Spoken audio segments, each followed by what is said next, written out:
This is the fill and drain machine. If you notice, this is a wash and a rinse arm of a Champion model. If you notice this one, it looks very similar, doesn't it? Because it is. It's the same wash arm. The difference is, in this machine, this is also the rinse arm. In this machine, it has its own rinse arm.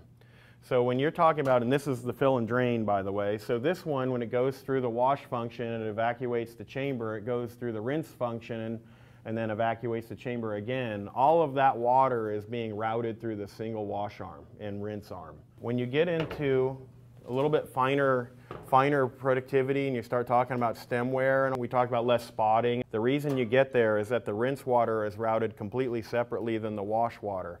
This has the potential, again, I don't have very much water to play with here, this has the potential to have food soil be trapped in there. If you notice, we take a lot of care to design these wash and rinse arms. If you notice, these are debossed. If you notice that the slots are in different spots in every one of the orifices, that's not from bad quality control. Those are designed to be in those slots to get a specific kind of water movement out of those jets as it's spinning around. We don't have very much water to play with. We need every one of these to be active. And so when you get into the high temp and the freshwater rinse machines, having a dedicated rinse arm that doesn't go through the same routing system that the wash water does gives you a much better potential for having clean stem wear coming out. So a lot of the people that are using one dishwasher for everything much prefer to go to this style because they feel like it gives them the protections of what they're looking for. And I would totally agree. In most operations, this is the case. However, this has its place, because you'd probably wonder, where's the guy going with this, because it sounds like this is the only one to ever use. In most cases, this would be the one to use. There's a specific type of end user that we steer people towards with a fill and drain machine. If you were to talk about, say, like a coffee shop, for example, in a coffee shop, it's not uncommon that this is by far the biggest and most extensive piece of food service equipment that they use. It also ends up turning into their sink.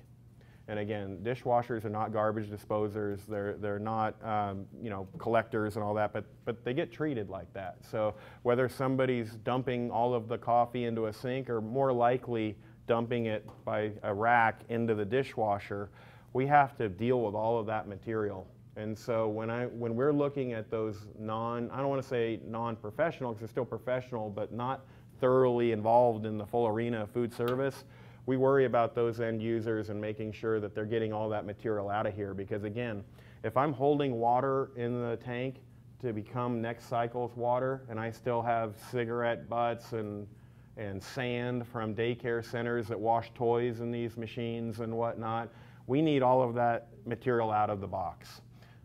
This doesn't do it as effectively as this one.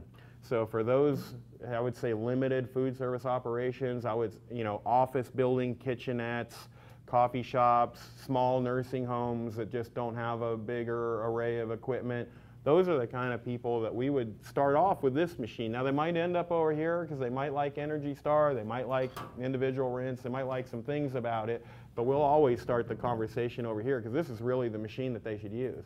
Now granted, we're bucking the trend because it's not Energy Star, it's not green in comparison to the other one, but it's the right machine for certain applications.